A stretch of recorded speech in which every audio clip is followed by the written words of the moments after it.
Genesis 25. Abraham had taken another wife, whose name was Keturah. She bore him Zimran, Jokshan, Medan, Midian, Ishbak, and Shuah. Jokshan was the father of Sheba and Dedan. The descendants of Dedan were the Ashurites, the Letushites, and the Leummites. The sons of Midian were Ephah, Epher, Hanok, Abida, and Eldaah. All these were descendants of Keturah. Abraham left everything he owned to Isaac. But while he was still living, he gave gifts to the sons of his concubines and sent them away from his son Isaac to the land of the east. Abraham lived 175 years. Then Abraham breathed his last and died at a good old age, an old man and full of years, and he was gathered to his people. His sons Isaac and Ishmael buried him in the cave of Machpelah near Mamre, in the field of Ephron son of Zohar the Hittite. The field Abraham had bought from the Hittites. There Abraham was buried with his wife Sarah. After Abraham's death, God blessed his son Isaac, who then lived near Beer Lahai Roi. This is the account of the family line of Abraham's son Ishmael, whom Sarah's slave, Hagar the Egyptian, bore to Abraham.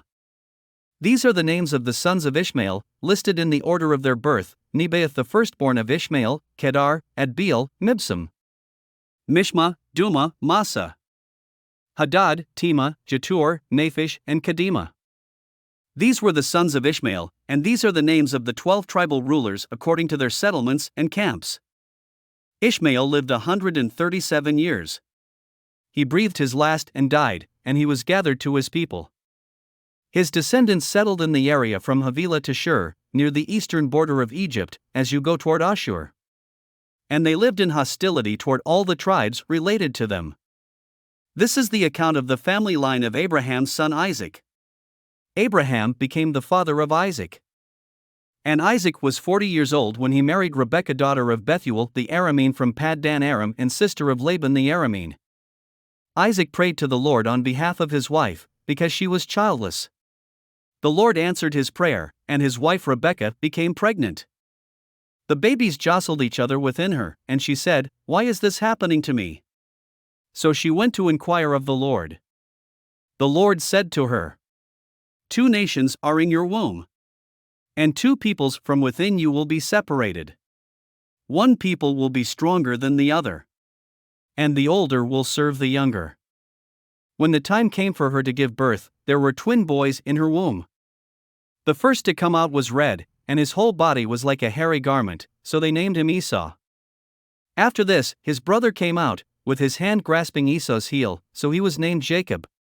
Isaac was 60 years old when Rebekah gave birth to them.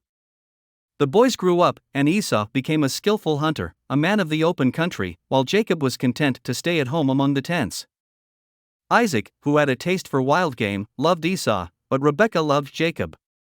Once when Jacob was cooking some stew, Esau came in from the open country, famished. He said to Jacob, "Quick, let me have some of that red stew. I'm famished." That is why he was also called Edom. Jacob replied, "First sell me your birthright." "Look, I am about to die," Esau said. "What good is the birthright to me?" But Jacob said, "Swear to me first." So he swore an oath to him, selling his birthright to Jacob. Then Jacob gave Esau some bread and some lentil stew. He ate and drank, and then got up and left. So Esau despised his birthright.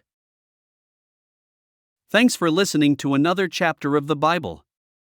At My Faith Fuel, we believe a good coffee fuels your faith and energizes your day.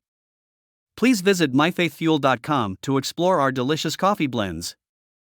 Part of each purchase goes to training worshipers around the world. Thanks for listening.